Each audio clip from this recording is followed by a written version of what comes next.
Itu ya, jika kamu diuji, kira-kira bagaimana ya? Orang hidup tuh tidak boleh minta ujian. Jadi kita termasuk orang yang sombong kalau kita nantang ya, minta diuji, minta sakit tidak boleh minta sakit, tidak boleh minta diuji. Bahkan pernah guru saya itu ngomong, kalau doa jangan minta sabar. Nah, kalau kena musibah minta sabar, tapi kalau lagi doa sehat-sehat jangan minta sabar. Karena orang kalau minta sabar nanti akan diuji. Minta sabar kalau dikasih kan harus ada ujiannya. Ya, tapi kalau udah diuji ya sabar. Minta diberi kesabaran ya. Yang besar, sabar yang menyelamatkan dunia akhirat. Ikhwani rahimakumullah.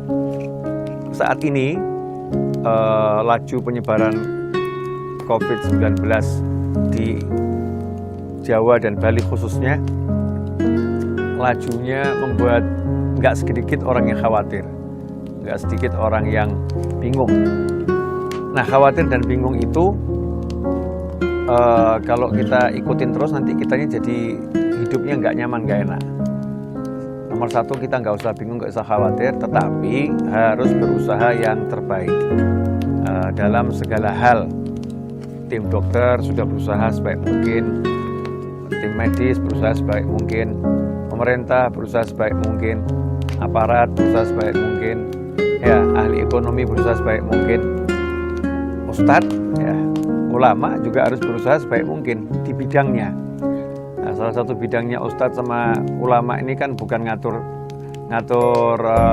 ekonomi. Ini kalau ustadznya ngatur ekonomi, ngurusin ekonomi ya, bukan ahlinya, nanti bisa justru jadi kehancuran. Tugas utama ustadz saat ini orang yang punya kelebihan ilmu, ya diberi Allah kelebihan ilmu, tugasnya adalah memberikan penjelasan, pencerahan kepada dirinya sendiri dan orang lain agar bisa mendapatkan ketenangan di dalam ujian, ketenangan di dalam musibah, ketenangan di dalam kondisi yang gak enak. Kalau bahasa singkatnya, jangan panik. Ya, gimana tidak panik, gimana bisa tenang, ya itu yang harus selalu disuarakan oleh para ulama. Sehingga pengobatan yang dijalankan oleh tim medis, ya pengobatan yang dijalankan oleh ahli-ahli kesehatan itu bisa maksimal. Kalau pasiennya tenang, kemudian masyarakat hidupnya tenang, maka semuanya akan jadi nyaman dan insya Allah akan jadi obat, ya akan jadi obat. Nah, termasuk saya belajar dari orang-orang yang ahli kesehatan. Penyakit ini, manusia dapat penyakit itu kan masuk ke tubuh atas izin Allah Ta'ala. Kalau nggak diizinkan Allah kan nggak bisa. Nah, penyakit yang ada di tubuh manusia ini sebetulnya tubuh manusia itu sudah diberi Allah Ta'ala kekuatan untuk menghadapi apa yang ada di alam. Tubuh manusia ini kuat. Allah kasih kekuatan luar biasa ya. Subhanallah, kita mau tadabbur sedikit tentang tubuh kita. Kalau kita mau kenal Allah, ya man arafa nafsahu faqad arafa rabbah. Siapa yang mengenal dirinya, dia akan mengenal Tuhannya, mengenal Allah, penciptanya. Dikatakan rabbah, yang maha ngurusi dia. Jadi kalau dia kenal dirinya, dia akan mengenal Allah yang maha ngurusi dia. Coba salah satu guru saya ya, pernah ngomong begini. Yang dibuat manusia sekarang ini, kalau kita boleh pakai istilah dibuat manusia, bukan diciptakan ya, kreasinya manusia. Seperti misalnya meja atau kursi atau mobil. Kalau mobil itu ketatap sesuatu, terbentur sesuatu, catnya mengelupas, kemudian bodinya itu peok, ya atau pesok, atau masuk ke dalam, ya, bahasa Jawanya peok ya. Nah, kalau bahasa Indonesianya apa? Apa Mas Eto? Penyok katanya bukan bahasa Indonesia ya.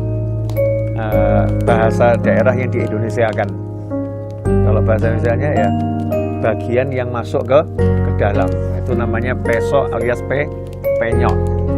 Nah, Nanti cek di Kamus Besar Bahasa Indonesia. Daripada kita berdebat bahasa Indonesia atau bukan, kita cek di Kamus Besar Bahasa Indonesia.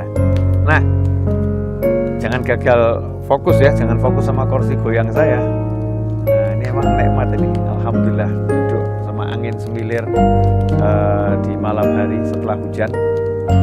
Ya, jadi mobil tadi nggak akan kemudian jadi mulus catnya, nggak akan jadi kembali sempurna seperti sebelumnya bodinya, kecuali kalau kita bawa ke body repair.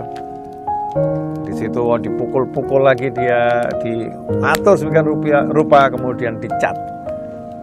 Kayu yang kita gunakan untuk jadi kursi, kalau kayunya itu kena paku ya, luka gitu kayunya cuil ya, kayunya cuil.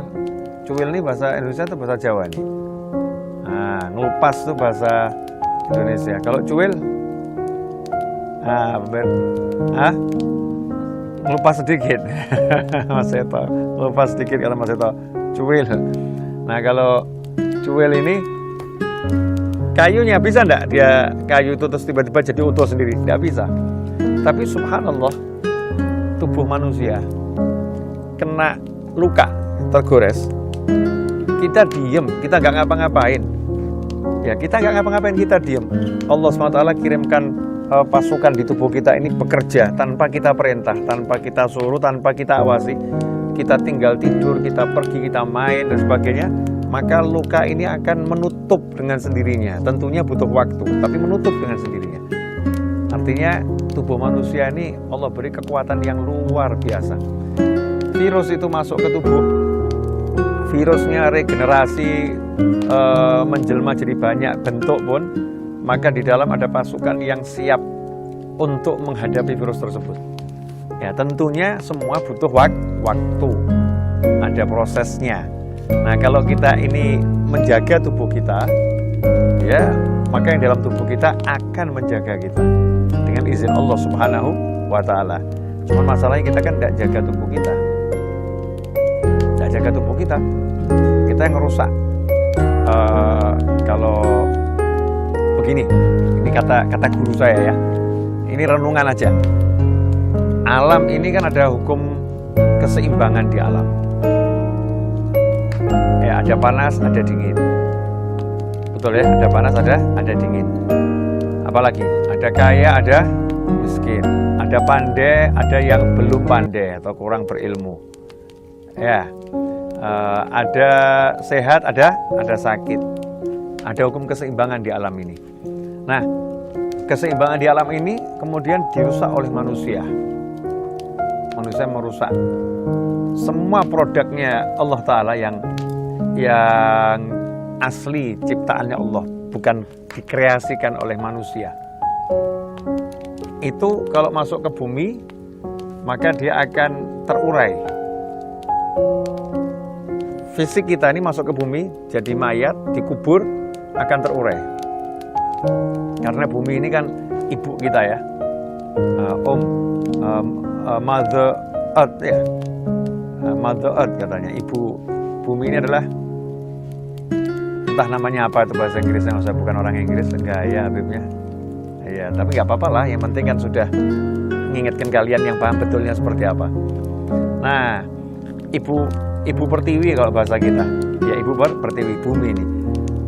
Semua dimasukkan di bumi ini akan diuraikan sama Allah Ta'ala, terurai dengan sempurna, cakep, terurai dengan bagus. Dan kembali ke bumi.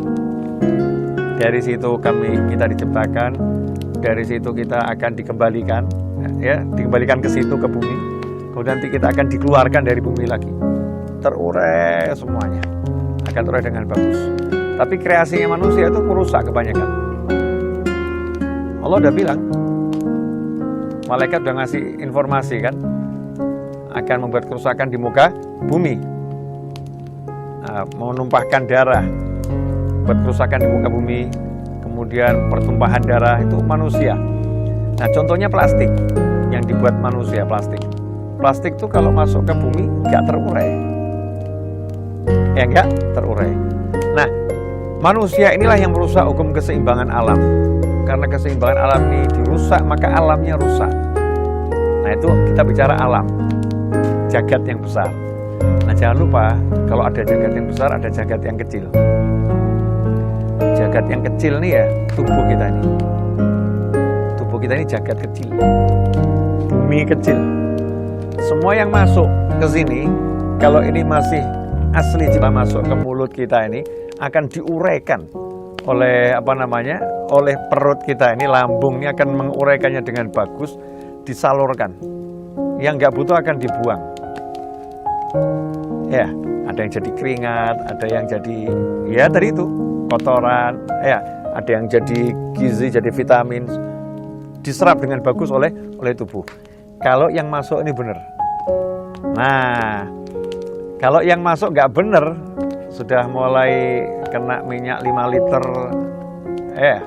kemudian kena cabai 200 biji cabai, yang masuk nggak benar, bleng, nggak benar yang masuk. Keseimbangan di tubuh ya tadi nggak terpenuhi, keseimbangan alamnya rusak. Jadi tubuh kita rusak sendiri. Kalau tubuhnya sudah rusak, ya tubuhnya rusak, ya otomatis ya sama di alam ini rusak, ya terjadi banjir, macam-macam itu, tanah longsor, ya. Kalau tubuhnya rusak, ya terjadi tadi itu kolesterol, asam urat, darah tinggi, dan lain sebagainya. Nah, cara termudah, saya gayaan ya, kayak pakar kesehatan ya, gaya. Nah, hasil belajar nih. Cara termudah untuk menjadikan tubuh ini kembali bisa menguraikan semuanya, ya kita atur pola makan. Makannya diberesin dulu, dibetulkan, konsumsi makanan-makanan yang bisa diuraikan oleh tubuh. Makan makanan yang bukan sampah gitu, bukan plastik yang dimakan, tapi makanan bisa diuraikan oleh tubuh. Ya wajar nafsu kita sesekali makan makanan yang junk food, sesekali wajar. Kalau setiap hari pagi siang sore malam ya tubuhnya rusak. Perbaiki tubuh ya dengan mulai makan buah-buahan, sayur mayur, dan semua tidak boleh berlebihan. Karena tubuh ini subhanallah ada keseimbangannya. Kalau kita minum susu berlebihan, tubuhnya bingung. Di tubuh itu sudah ada kaleknya ada kok. Jadi tubuhnya akan bingung. Dia harus buang kemana ini? Karena tubuh produksi obat, naudzubillah min dzalik, minum obat penenang, tubuhnya ya bingung. Di tubuh itu ada obat penenangnya kok, ada endorfin di tubuh, produksi dia. Manusia itu di tubuhnya udah lengkap, semuanya ada. Jadi yang rusak itu ya kita sendiri. Makanya kita kembalikan semua ke aturannya Allah Ta'ala lewat ilmunya Nabi Muhammad SAW. Makan ketika lapar, berhenti sebelum kenyang, sepertiga untuk makan, sepertiga untuk minum, sepertiga untuk nafas. Makan yang baik, ya halalan, thayyiban, yang halal, yang thayyib. Karena itu kalau kita lihat makan Nabi SAW, Rasulullah makan loh, makan daging kambing ya makan, roti Rasulullah ya makan, roti gandum yang enak. Kemudian labu, Nabi SAW makan labu, makan Rasulullah. Ya, kita ikuti caranya, sepertiga makan, sepertiga minum, sepertiga nafas. Ya, kita kan enggak sepertiga makan, sepertiga makan, minum bisa cari jalannya sendiri katanya. Nafas masih ada umur, kalau waktunya mati. Masya Allah, ini namanya kita nggak ikuti syariat. Ya, ikuti syariat. Nah, kalau tubuh ini udah normal, tubuh kita penuhi ya seperti seharusnya, nggak berlebihan. Mau minum susu ya cukup aja, jangan banyak-banyak minum susu karena di tubuh sudah produksi itu. Ya, obat penenang cukup bahagia. Di dalam tubuh udah ada obat penenang. Justru karena itu saya tidak bahagia maka minum obat penenang. Nggak usah tidur nanti kamu sudah akan muncul penenang sendiri di tubuhmu. Ya istirahat yang cukup. Jangan dipaksakan diri. Jangan maksakan diri. Tubuh ini ada ukurannya, batasnya. Kalau dipaksakan terus ya jebol tubuhnya. Harus tahu kapan harus bilang stop, istirahat. Harus bisa, karena ini tubuh kita amanah dari Allah Ta'ala, harus kita jaga. Nah ikhwani rahimakumullah, kalau kita udah jaga seperti itu, kemudian ada virus A sampai Z, judulnya virus A, B sampai Z, masuk ke tubuh, biidznillah, masuk ke tubuh, ya tenang saja. Gimana? Ya udah, nanti tubuhmu akan mengobati. Catatannya, ikuti ajaran Nabi Muhammad SAW. Makanannya bergizi, makanannya betul, ya istirahatnya betul, pikirannya tenang, hatinya senang, tubuh akan ngobati. Istirahat cukup. Nah kalau tubuhnya sudah rusak, ya itu baru. Kemudian kok sudah istirahat, sudah ini tidak cukup, tambah parah ini penyakitnya, nggak beres-beres. Berarti tubuh kita ada alat yang rusak, maka perlu pengobatan yang lebih, ya pengobatan lebih, butuh bantuan tubuhnya, bantuan dari luar. Nah jangan tergesa-gesa cari bantuan dari luar, kembalikan dulu tubuh kita ini biar bisa ngobatin dirinya sendiri, sehingga rumah sakit nggak penuh. Ini kita jadi malas, kesian tim dokter itu, karena kita manja, kita malas, pilek sedikit rumah sakit, batuk sedikit rumah sakit, ya kesian dokternya. Ya diobatin dulu,